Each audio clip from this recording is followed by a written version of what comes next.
everybody. Welcome back.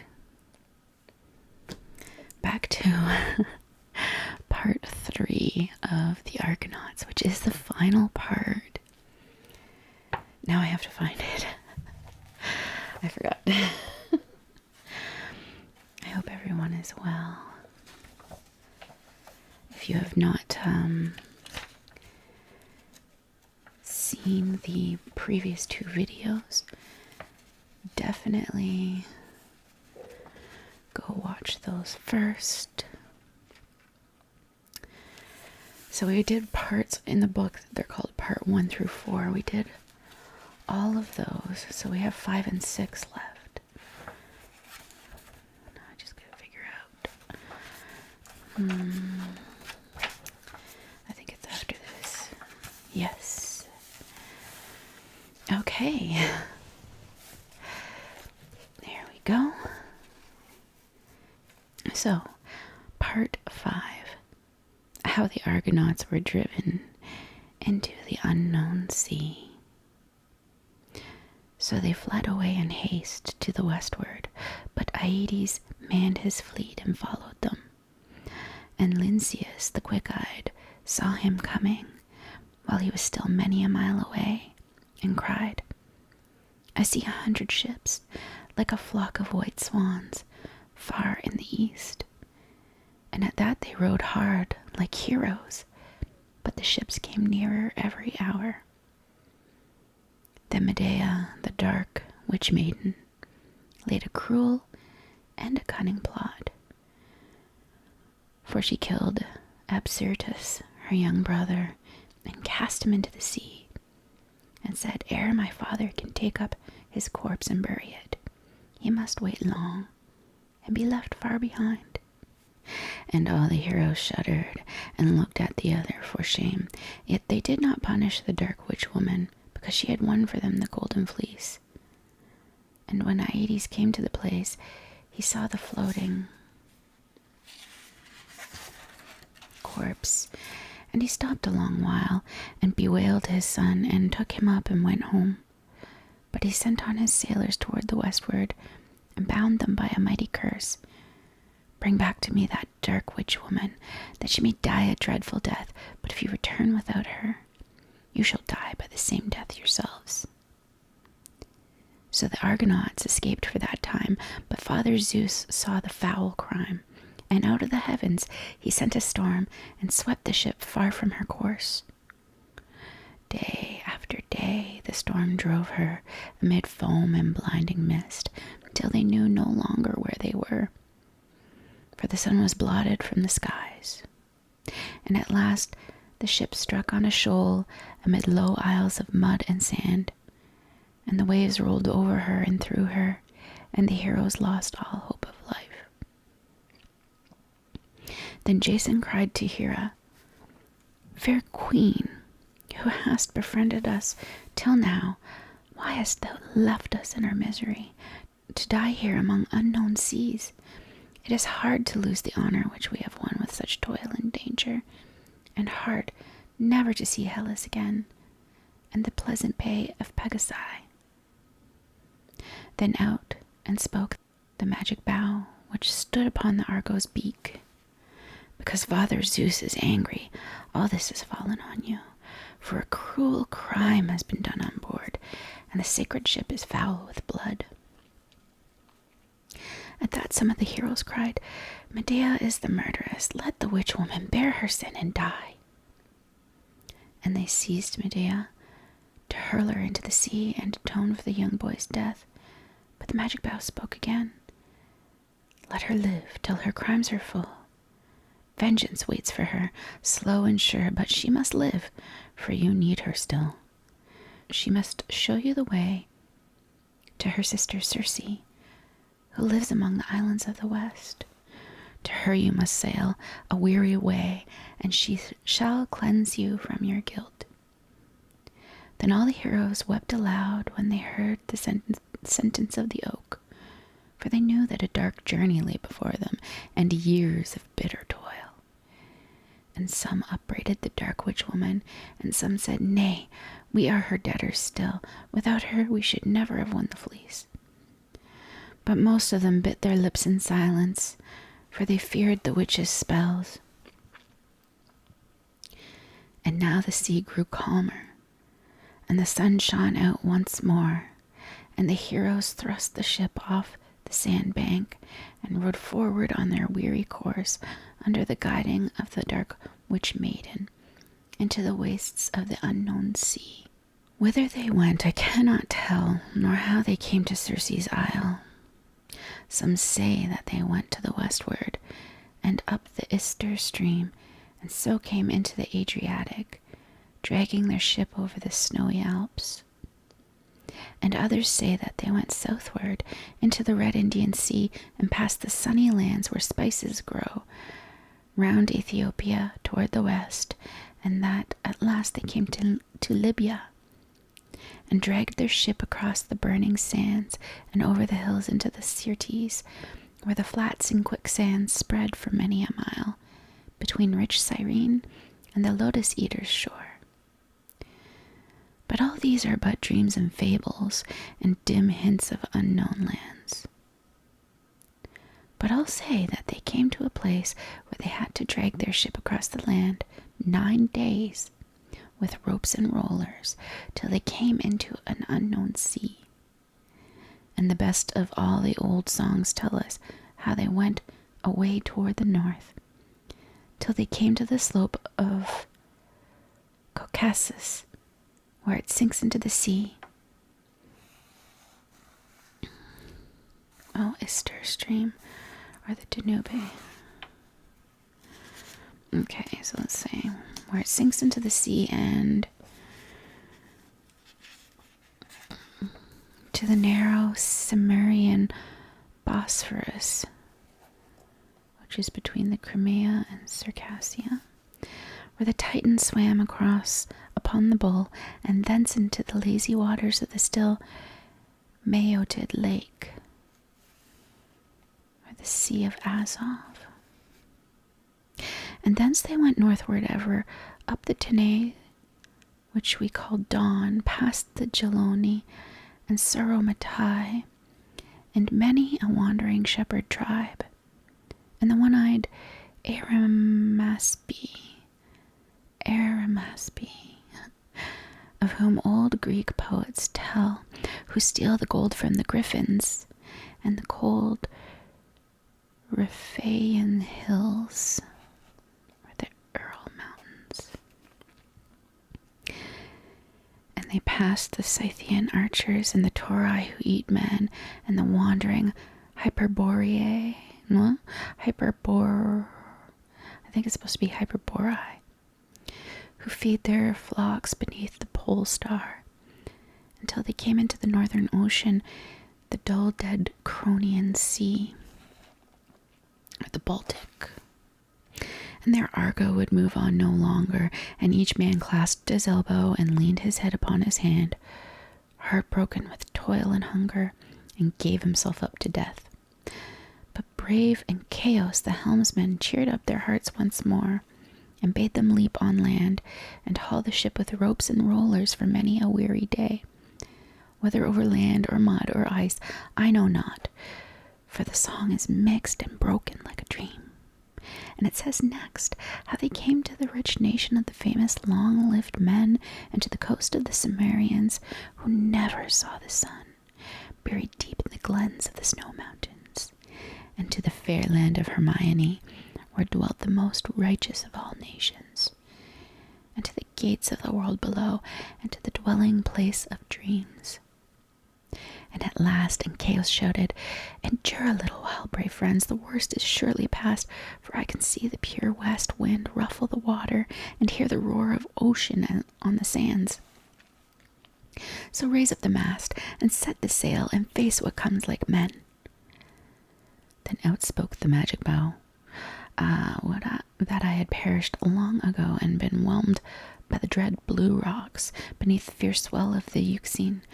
Better so than to wander forever, disgraced by the guilt of my princess, for the blood of Absyrtus still tracks me, and woe follows hard upon woe, and now some dark horror will clutch me if I come near the Isle of Irony.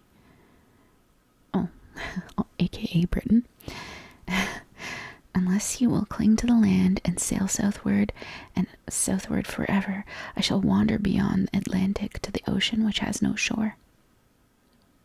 Then they blessed the magic bough and sailed southward along the land, but ere they could pass Irony, the land of mists and storms, the wild wind came down, dark and roaring, and caught the sail and strained the ropes, and away they drove 12 nights on the wide, wild western sea, through the foam and over the rollers, while they saw neither sun nor stars. And they cried again, "We shall perish, for we know not where we are. We are lost in the dreary, damp darkness, and cannot tell north from south." But Lynceus, the long-sighted, called gaily from the bows, "Take heart again, brave sailors, for I see a pine-clad isle, and the halls of the kind Earth Mother, with a crown of clouds around them." But Orpheus said, "Turn from them, for no living man can land there. There is no harbor on the coast, but steep-walled cliffs all around." So when Chaos turned the ship away, and for 3 days more they sailed on, till they came to Aia, Circe's home, and the fairy island of the west.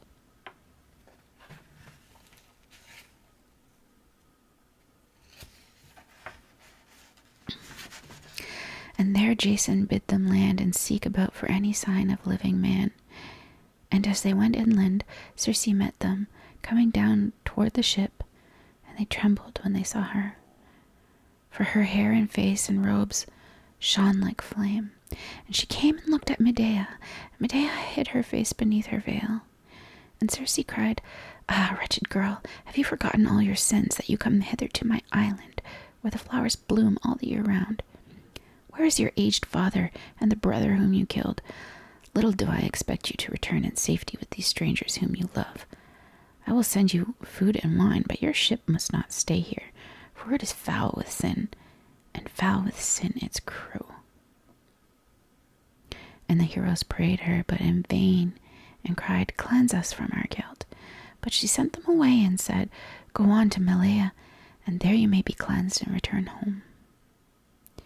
Then a fair wind rose, and they sailed eastward by the Tartessus on the Iberian shore, till they came to the Pillars of Hercules and the Mediterranean Sea.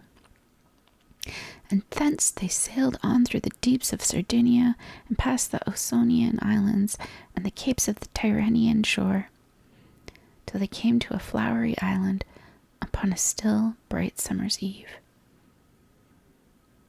And as they neared it slowly and wearily, they heard sweet songs upon the shore.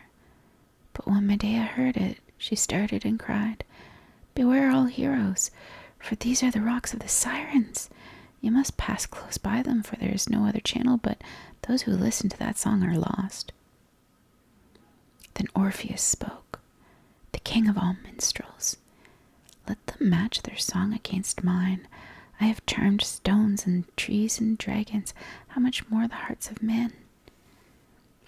These must be the Sirens.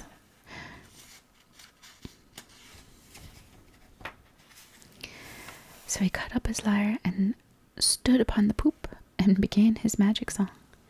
And now they could see the Sirens on Anthemusa, the flowery isle, 3 fair maidens sitting on the beach beneath a red rock in the setting sun, among beds of crimson poppies and golden asphodel. Slowly they sung and sleepily, with silver voices, mild and clear, which stole over the golden waters and into the hearts of all the heroes, in spite of Orpheus's song. And all things stayed round and listened. The gulls sat in white lines along the rocks, and the beach great seals lay basking, and kept time with lazy heads, while silver shoals of fish came up to hearken, and whispered as they broke the shining calm. The wind overheard, hushed his whistling, as he shepherded his clouds toward the west, and the clouds stood in mid-blue and listened, dreaming, like a flock of golden sheep. And as the heroes listened, the oars fell from their hands, and their heads dropped on their breasts, and they closed their heavy eyes, and they dreamed of bright, still gardens, and of slumbers under murmuring pines, till all their toil seemed foolishness, and they thought of their renown no more. Then one lifted his head suddenly and cried, "What use in wandering forever? Let us stay here and rest a while." And another, "Let us row to the shore and hear the words they sing." And another, "I care not for the words, but for the music. They shall sing me to sleep that I may rest." And Butes, the son of Pandion, the fairest of all mortal men, leapt out and swam toward the shore, crying, I come, fair maidens, to live and die here, listening to your song." Then Medea clapped her hands together and cried, "Sing louder, Orpheus, sing a bolder strain. Wake up these hapless sluggards, or none of them will see the land of Hellas more." Then Orpheus lifted his harp and crashed his cunning hand along the strings, and his music and his voice rose like a trumpet through the still evening air. Into the air it rushed like thunder, till the rocks rang in the sea. And into their souls it rushed like wine, till all hearts beat fast within their breasts. And he sung the song of Perseus, how the gods led him over land and sea, and how he slew the loathly Gorgon, and won himself a peerless bride, and how he sits now with the gods upon Olympus, a shining star in the sky, immortal with his immortal bride, and honored by all men below. So Orpheus sang, and the sirens, answering each other across the golden sea, till Orpheus's voice drowned the sirens, and the heroes caught their oars again. And they cried, "We will be men like Perseus, and we will dare and suffer to the last. Sing us his song again, brave Orpheus, that we may forget the sirens and their spell." If you haven't heard of Perseus before, he's the one that kills Medusa. And the story, the Gorgon, I already read. There's a full video on it if you're interested. And as Orpheus sang, they dashed their oars into the sea and kept time to his music as they fled fast away, and the sirens' voices died behind them, and the hissing of the foam along their wake. But Beauty swam to the shore and knelt down before the sirens and cried, "Sing on, sing on." But he could say no more, for a charmed sleep came over him, and a pleasant humming in his ears. And he sank all along upon the pebbles, and forgot all heaven and earth, and never looked at that sad beach around him, all strewn with the bones of men. Then slowly rose up those three fair sisters, with a cruel smile upon their lips, and slowly they crept down toward him, like leopards who creep upon their prey, and their hands were like the talons of eagles, as they stepped across the bones of their victims to enjoy their cruel feast.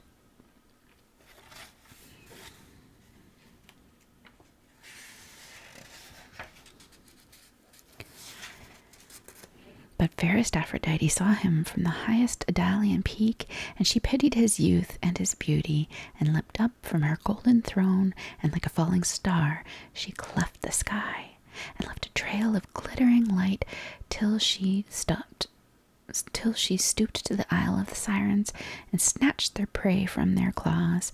And she lifted Beauties as he lay sleeping, and wrapped him in a golden mist, and she bore him to the peak of Lilybaeum, and he slept there many a pleasant year. But when the sirens saw that they were conquered, they shrieked for envy and rage, and leapt from the beach into the sea, and were changed into rocks until this day. Then they came to the straits by Lilybaeum, and saw Sicily, the three-cornered island, under which Enceladus the giant lies groaning day and night. And when he turns, the earth quakes, and his breath bursts out in roaring flames from the highest cone of Etna, above the chestnut woods. And there Charybdis Charybdis caught them in its fearful coils of wave and rolled mast high about them and spun them round and round, and they could go neither back nor forward while the whirlpool sucked them in.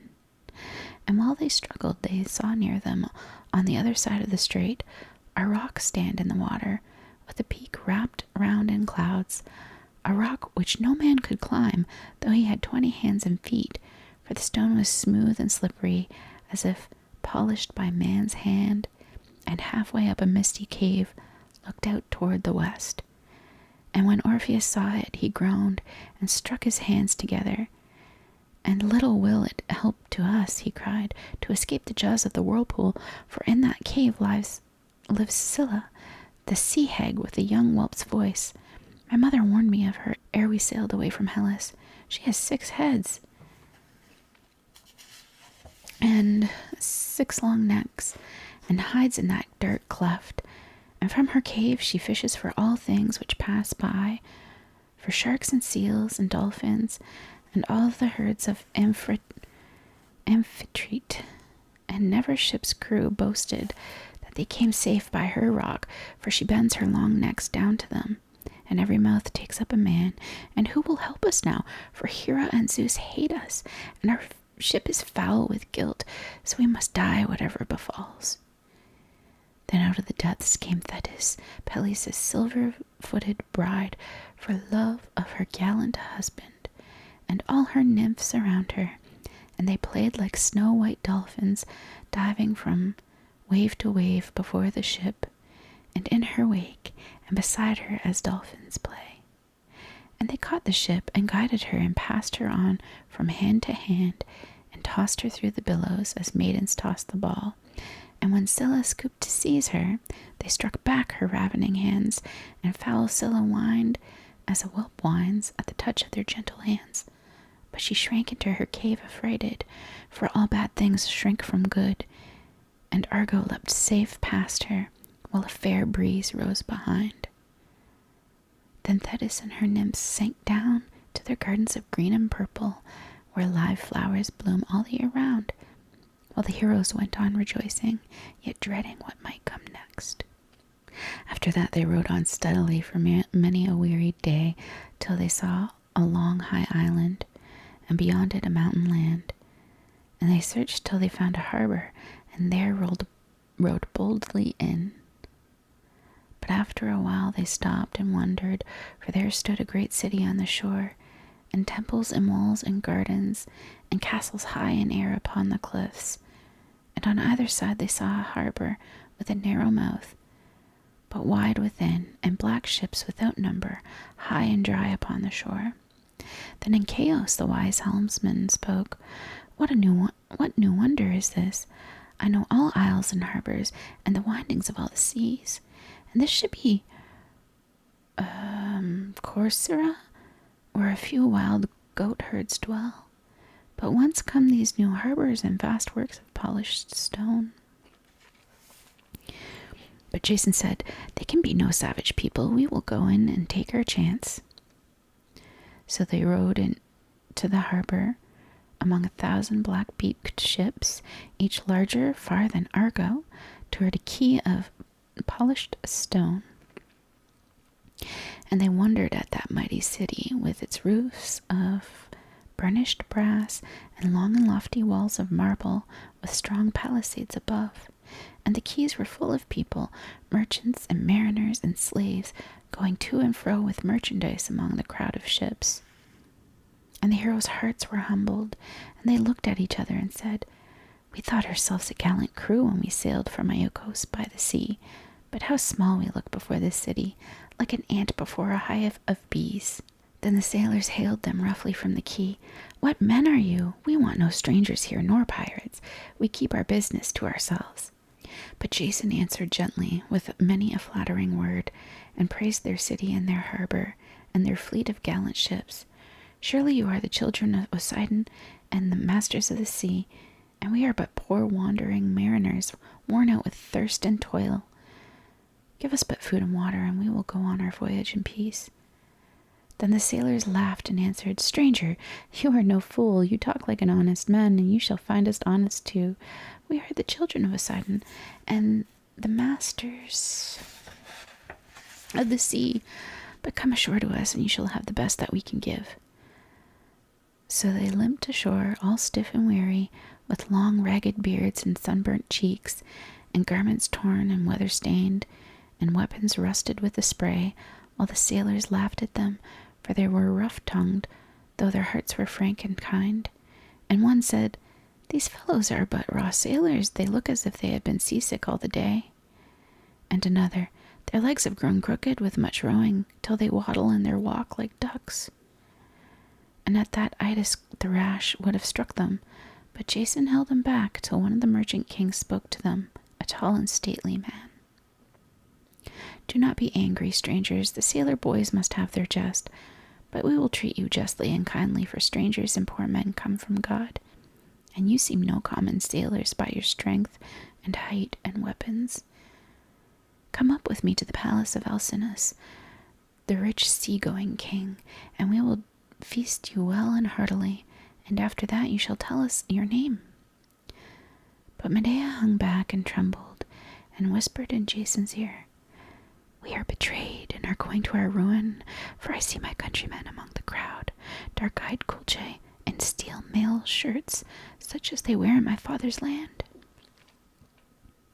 "It is too late to turn," said Jason, and he spoke to the merchant king. "What country is this, good sir, and what is this new-built town?" "This is the land of Phases, beloved by all immortals, for they come hither and feast like friends with us, and sit by our side in the hall. Hither we came from Liburnia to escape the unrighteous Cyclopes, for they robbed us, peaceful merchants, of our hard-earned wares and wealth. Nausithous, the son of Poseidon, brought us hither and died in peace, and now his son Alcinous rules us, and Arete, the wisest of queens." So they went up across the square, and wondered still more as they went, for along the quays lay in order great cables and yards and masts, before the fair temple of Poseidon, the blue-haired king of the seas. And round the square worked the shipwrights, as many in number as ants, twining ropes and hewing timber, and smoothing long yards and oars. And the Minuet went on in silence through clean white marble streets, till they came to the hall of Alcinous, and they wondered then still more. For the lofty palace shone aloft in the sun, with walls of plated brass from the threshold to the innermost chamber, and the doors were of silver and gold, and on each side of the doorway sat living dogs of gold, who never grew old or died. So well Hephaestus had made them in his forges in smoking Lemnos, and gave them to Alcinous to guard his gates by night. And within, against the walls, stood thrones on either side, down the whole length of the hall, strewn with rich glossy shawls, and on them the merchant kings of those crafty sea-roving Phases sat eating and drinking in pride, and feasting there all the year round. And boys of molten gold stood each on a polished altar, and held torches in their hands to give light all night to the guests. And round the house sat 50 maidservants, some grinding the meal in the mill, some turning the spindle, some weaving at the loom, while their hands twinkled as they passed the shuttle, like quivering aspen leaves. And outside, before the palace, a great garden was walled round, filled full of stately fruit trees, with olives and sweet figs, and pomegranates, pears and apples, which bore the whole year round. For the rich southwest wind fed them, till pear grew ripe on pear, fig on fig, and grape on grape, all the winter and the spring. And at the further end gay flower beds bloomed through all seasons of the year, and 2 fair fountains rose and ran, one through the garden grounds, and one beneath the palace gate, to water all the town. Such noble gifts the heavens had given to Alcinous the wise. So they went in, and saw him sitting like a Poseidon on his throne, with his golden scepter by him, in garments stiff with gold, and in his hand a sculptured goblet, as he pledged the merchant kings. And beside him stood Arete, his wise and lovely queen, and leaned against a pillar as she spun her golden threads. Then Alcinous rose and welcomed them, and bade them sit and eat, and the servants brought them tables, and bread and meat and wine.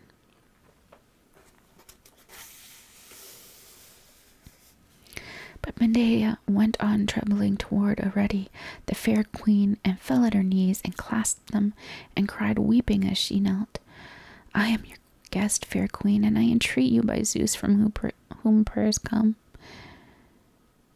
Do not send me back to my father to die some dreadful death, but let me go my way and bear my burden. Have I not had enough of punishment and shame? Who are you, strange maiden, and what is the meaning of your prayer? I am Medea, daughter of Aeetes, and I saw my countrymen here today, and I know that they are come to find me and take me home to die some dreadful death. Then Arete frowned and said, Lead this girl in, my maidens, and let the kings decide, not I. And Alcinous leapt up from his throne and cried, Speak, strangers, who are you, and who is this maiden? We are the heroes of the Minuet, said Jason, and this maiden has spoken truth. We are the men who took the golden fleece, the men whose fame has run round every shore. We came hither out of the ocean, after sorrows such as man never saw before. We went out many, and come back few, for many a noble comrade have we lost. So let us go, as you should let your guests go, in peace, that the world may say Alcinous is a just king.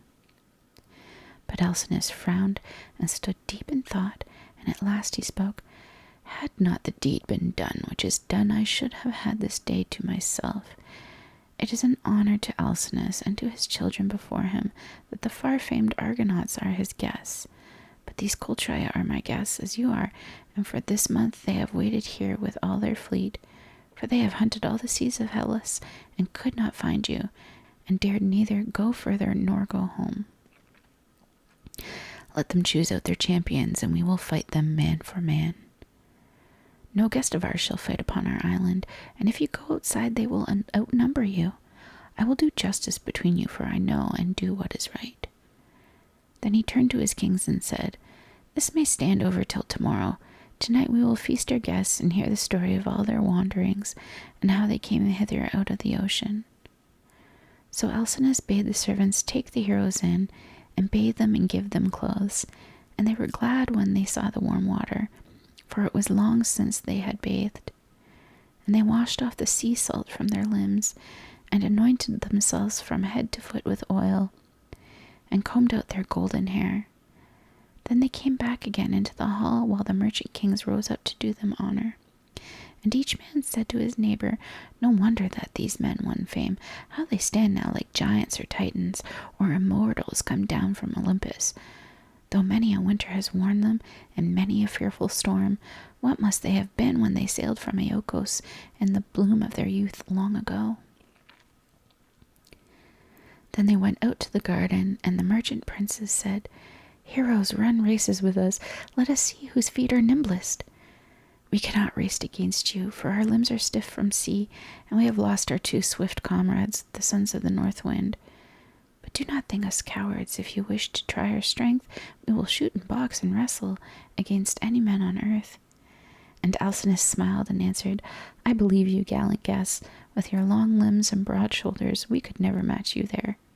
We could never match you here, for we care nothing here for boxing or for shooting with the bow, but for feasts and songs and harping and dancing and running races to stretch our limbs on shore. So they danced there and ran races, the jolly merchant kings, till the night fell and all went in. And then they ate and drank and comforted their weary souls, till Alcinous called a herald and bade him go and fetch the harper. The herald went out and fetched the harper and led him in by the hand, and Alcinous cut him a piece of meat from the fattest of the haunch, and sent it to him, and said, Sing to us, noble harper, and rejoice the heroes' hearts. So the harper played and sang, while the dancers danced strange figures, and after that the tumblers showed their tricks, till the heroes laughed again. Then tell me, heroes, asked Alcinous, you who have sailed the ocean round and seen the manners of all nations, have you seen such dancers as ours here, or heard such music and such singing? We hold ours to be the best on earth. Such dancing we have never seen, said Orpheus, and your singer is a happy man, for Phoebus himself must have taught him, or else he is the son of a muse, as I am also, and have sung once or twice, though not so well as he. Sing to us then, noble stranger, said Alcinous, and we will give you precious gifts. So Orpheus took his magic harp and sang to them a stirring song of their voyage from Iolcos, and their dangers, and how they won the golden fleece, and of Medea's love, and how she helped them and went with them over land and sea, and of all their fearful dangers from monsters and rocks and storms, till the heart of Arete was softened, and all the women wept. And the merchant kings rose up, and each man from off his golden throne, and clasped their hands and shouted, Hail to the noble Argonauts who sailed the unknown sea! Then he went on and told their journey over the sluggish northern main, and through the shoreless outer ocean, to the fairy island of the west, and of the Sirens, and Scylla, and the Charybdis, and all the wonders they had seen, till midnight passed, and the day dawned. But the kings never thought of sleep. Each man sat still and listened, with his chin upon his hand. And at last, when Orpheus had ended, they all went thoughtful out, and the heroes lay down to sleep beneath the sounding porch outside, where Arete had strewn them rugs and carpets in the sweet, still summer night. But Arete pleaded hard with her husband for Medea, for her heart was softened, and she said, the gods will punish her, not we. After all, she is our guest and my suppliant, and prayers are the daughters of Zeus, and who too dare part man and wife after all they have endured together? And Alcinous smiled. The minstrel's song has charmed you, but I must remember what is right, for songs cannot alter justice, and I must be faithful to my name. Alcinous I am called, the man of sturdy sense, and Alcinous I will be. But for all that, Arete besought him, until she won him round. So next morning he sent a herald, and called the kings into the square, and said, This is a puzzling matter. Remember but one thing. These Minuai live close by us, and we may meet them often on the seas, but Aedes lives far off, and we have only heard his name. Which then of the two is it safer to offend, the men near us or the men far off? The princes laughed and praised his wisdom, and Alcinous called the heroes to the square, and the Colchi also, and they came and stood opposite each other, but Medea stayed in the palace. Then Alcinous spoke, Heroes of the Colchi, what is your errand about this lady? To carry her home with us, that she may die a shameful death. But if we return without her, we must die the death she should have died. What say you to this, Jason the Aeolid? Said Alcinous, turning to the Minuai. I say, said the cunning Jason, that they are come here on a bootless errand. Do you think that you can make her follow you, heroes of the Colchi? Her who knows all spells and charms? She will cast away your ships on quicksands, or call down on you Brimo, the wild huntress, or the chains will fall from off her wrists, and she will escape in her dragon car, and if not thus, some other way, for she has 1,000 plans and wiles. And why return home at all, brave heroes, and face the long seas again, and the Bosphorus, and the stormy Euxine, and double all your toil? There is many a fair land around these coasts which waits for gallant men like you. Better to settle there and build a city, and let Aedes and Colchis help themselves. Then a murmur rose among the Colchi, and some cried, He has spoken well, and some, We have had enough of roving, we will sail the seas no more. And the chief said at last, Be it so then. A plague she has been to us, and a plague to the house of her father, and a plague she will be to you. Take her, since you are no wiser, and we will sail away toward the north. Then Alcinous gave them food and water and garments and rich presents of all sorts, and he gave the same to the Minuet and sent them all away in peace. So Jason kept the dark witch maiden to breed him woe and shame, and the Colchi went northward into the Adriatic and settled and built towns along the shore. Then the heroes rowed away to the eastward to reach Hellas, their beloved land. But a storm came down upon them and swept them far away toward the south, and they rowed till they were spent with struggling through the darkness and the blinding rain. But where they were, they could not tell, and they gave up all hope of life. And at last they touched the ground, and when daylight came they waded to the shore and saw nothing round but sand and desolate salt pools, for they had come to the quicksands of the Syrtis and the dreary treeless flats which lie between Numidia and Cyrene, on the burning shore of Africa. And there they wandered, starving for many a weary day, ere they could launch their ship again and gain the open sea. And there Canthus was killed while he was trying to drive off sheep by a stone which a herdsman threw. And there too Mopsus died, the seer who knew the voices of all the birds, but he could not foretell his own end, for he was bitten in the foot by a snake, one of those which sprang from the Gorgon's head when Perseus carried it across the sands. At last they rode away toward the northward for many a weary day, till their water was spent and their food eaten, and they were worn out with hunger and thirst. But at last they saw a long steep island and a blue peak high among the clouds, and they knew it for the peak of Ida and the famous land of Crete.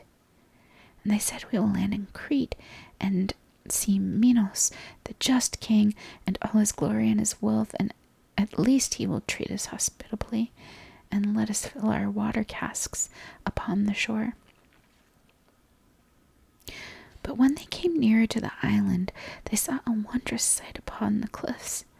For on a cape to the westward stood a giant, taller than any mountain pine, who glittered aloft against the sky like a tower of burnished brass. He turned and looked on all sides around him till he saw the Argo and her crew, and when he saw them, he came toward them more swiftly than the swiftest horse, leaping across the dens at a bound, and striding at one step from down to down. And when he came abreast of them, he brandished his arms up and down, as a ship hoists and lowers her yards, and shouted with his brazen throat like a trumpet from off the hills, "You are pirates! You are robbers! If you dare land here, you die." Then the heroes cried, "We are no pirates. We are all good men and true, and all we ask is food and water." But the giant cried the more, "You are robbers, you are pirates all. I know you, and if you land, you shall die the death." Then he waved his arms again as a signal,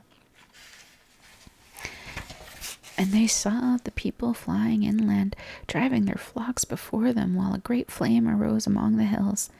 Then the giant ran up a valley and vanished, and the heroes lay on their oars in fear. But Medea stood watching all from under her steep black brows, with a cunning smile upon her lips and a cunning plot within her heart. At last she spoke. "I know this giant. I heard of him in the east. Hephaestus, the Fire King, made him in his forge in Etna beneath the earth, and called him Talus, and gave him to Minos for a servant to guard the coast of Crete. Thrice a day he walks around the island and never stops to sleep, and if strangers land, he leaps into his furnace, which flames there among the hills, and when he is red hot, he rushes on them and burns them in his brazen hands." Then all the heroes cried, "What shall we do, wise Medea? We must have water, or we die of thirst. Flesh and blood we can face fairly, but who can face this red-hot brass?"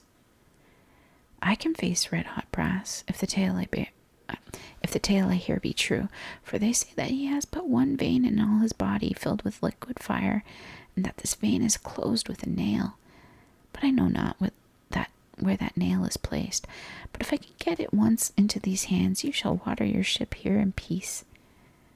Then she bade them put her on shore and row off again and wait what would befall. And the heroes obeyed her unwillingly, for they were ashamed to leave her so alone. But Jason said, "She is dearer to me than to any of you, yet I will trust her freely on shore. She has more plots than we can dream of, and the windings of that fair and cunning head." So they left the witch maiden on the shore, and she stood there in her beauty all alone, till the giant strode back red hot from head to heel, while the grass hissed and smoked beneath his tread.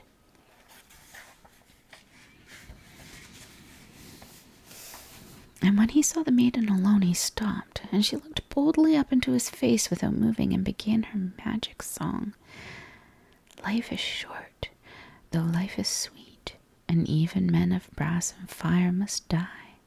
The brass must rust, the fire must cool, for time knows all things in their turn. Life is short, though life is sweet, but sweeter to live forever. Sweeter to live ever youthful like the gods, who have ichor in their veins, ichor which gives life and youth and joy and a bounding heart." Then Talus said, "Who are you, strange maiden, and where is this ichor of youth?" Then Medea held up a flask of crystal and said, "Here is the ichor of youth. I am Medea the enchantress. My sister Circe gave me this and said, 'Go and reward Talus, the faithful servant, for his fame has gone out into all lands. So come, and I will pour this into your veins that you may live forever young.'" And he listened to her false words, that simple Talus, and came near, and Medea said, "Dip yourself in the sea first and cool yourself, lest you burn my tender hands. Then show me where the nail in your vein is, that I may pour the ichor in." Then that simple Talus dipped himself in the sea till it hissed and roared and smoked, and came and knelt before Medea and showed her the secret nail. And she drew the nail out gently, but she poured no ichor in, and instead the liquid fire sprouted forth like a stream of red-hot iron.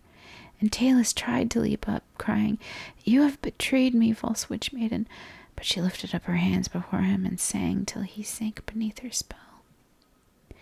And as he sank, his brazen limbs clanked heavily, and the earth groaned beneath his weight, and the liquid fire ran from his heel like a stream of lava to the sea. And Medea laughed and called to the heroes, "Come ashore and water your ship in peace." So they came and found the giant lying dead, and they fell down and kissed Medea's feet, and watered their ship, and took sheep and oxen, and so left that inhospitable shore.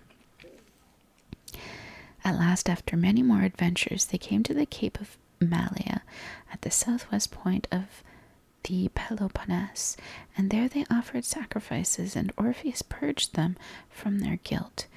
Then they rowed away again to the northward, past the Laconian shore, and came all worn and tired by Sunium, and up the long Euboean Strait, until they saw once more Pelion and Aphetai and Iolcos by the sea. And they ran the ship ashore, but they had no strength left to haul her up the beach, and they crawled out on the pebbles, and sat down and wept till they could weep no more. For the houses and the trees were all altered, and all the faces which they saw were strange, and their joy was swallowed up in sorrow, while they thought of their youth and all their labor, and the gallant comrades they had lost. And the people crowded round and asked them, "Who are you that you sit weeping here?" "We are the sons of your princes, who sailed out many a year ago. We went to fetch the golden fleece, and we have brought it and grief therewith. Give us news of our fathers and our mothers, if any of them be alive on earth." Then there was shouting and laughing and weeping, and all the kings came to the shore, and they led away the heroes to their homes and bewailed the valiant dead. Then Jason went up with Medea to the palace of his uncle Peleus, and when he came in, Peleus sat by the hearth, crippled and blind with age, while opposite him sat Aeson, Jason's father, crippled and blind likewise, and the two old men's heads shook together as they tried to warm themselves before the fire. And Jason fell down at his father's knees and wept and called him by his name. And the old man stretched his hands out and felt him and said, "Do not mock me, young hero. My son Jason is dead long ago at sea. I am your own son Jason, whom you trusted to the centaur upon Pelion, and I have brought home the golden fleece and a princess of the sun's race for my bride. So now give me up the kingdom, Peleus, my uncle, and fulfill your promise as I have fulfilled mine." Then his father clung to him like a child and wept, and would not let him go, and cried, "Now I shall not go down lonely to my grave. Promise me never to leave me till I die."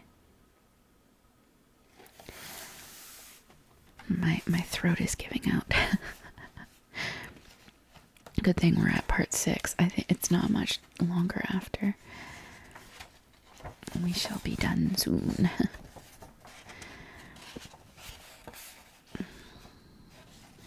Because it ends in a couple pages. Yay. Okay. Part 6. What was the end of the heroes?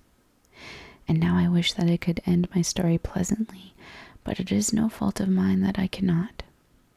The old songs end it sadly, and I believe that they are right and wise, for though the heroes were purified at Malia, yet sacrifices cannot make bad hearts good, and Jason had taken a wicked wife, and he had to bear his burden to the last.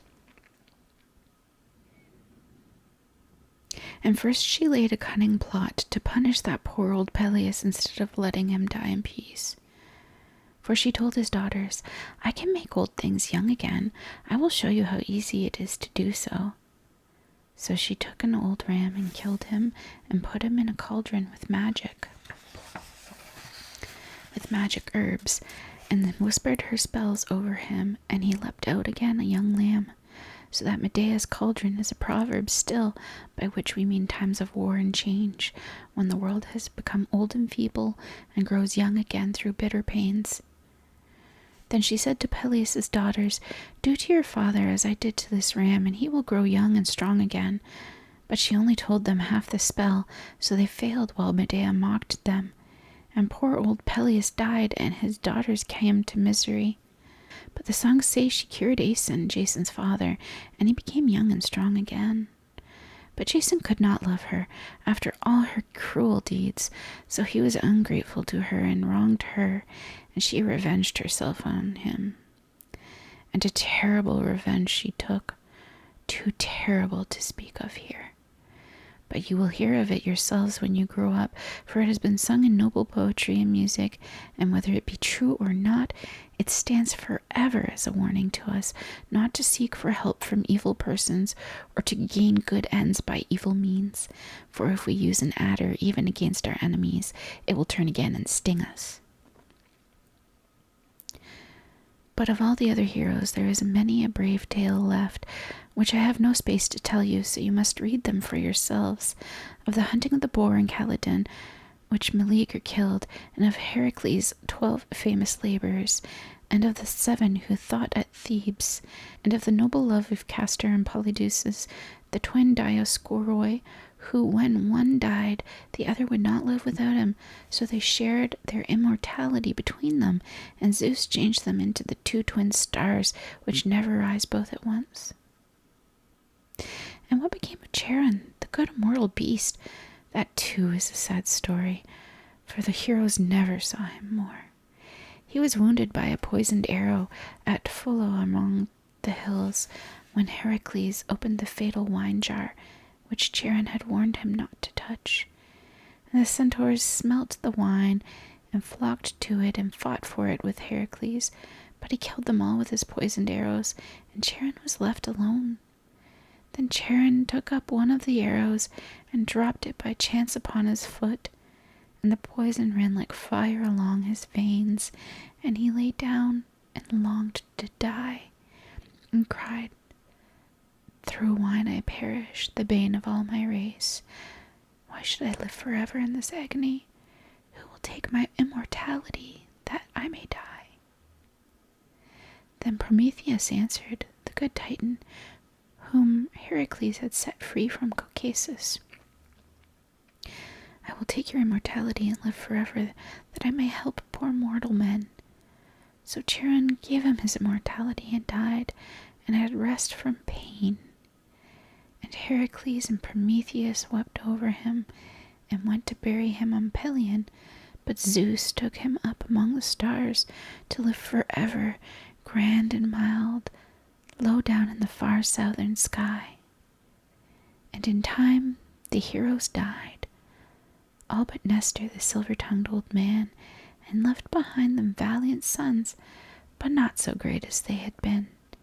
Yet their fame too lives till this day, for they fought at the 10-year siege of Troy, and their stories in the book which we call Homer, and two of the noblest songs on earth, the Iliad, which tells us of the siege of Troy, and Achilles' quarrel with the kings, and the Odyssey, which tells the wanderings of Odysseus through many lands for many years, and how Alcinous sent him home at last, safe to Ithaca, his beloved island, and to Penelope, his faithful wife, and Telemachus, his son, and Euphorbus, the noble swineherd, and the old dog who licked his hand and died.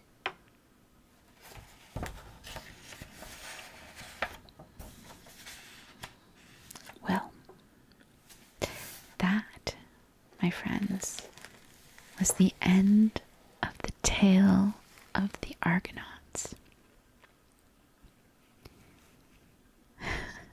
Very long story.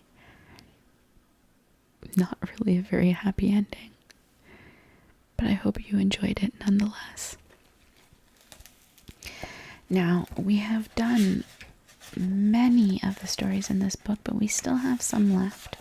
We did the Chimera, the Golden Touch, the Gorgon's Head, the Miraculous Pitcher. We did not do the Paradise of Children. Maybe I'll do that one next. We did the Cyclops,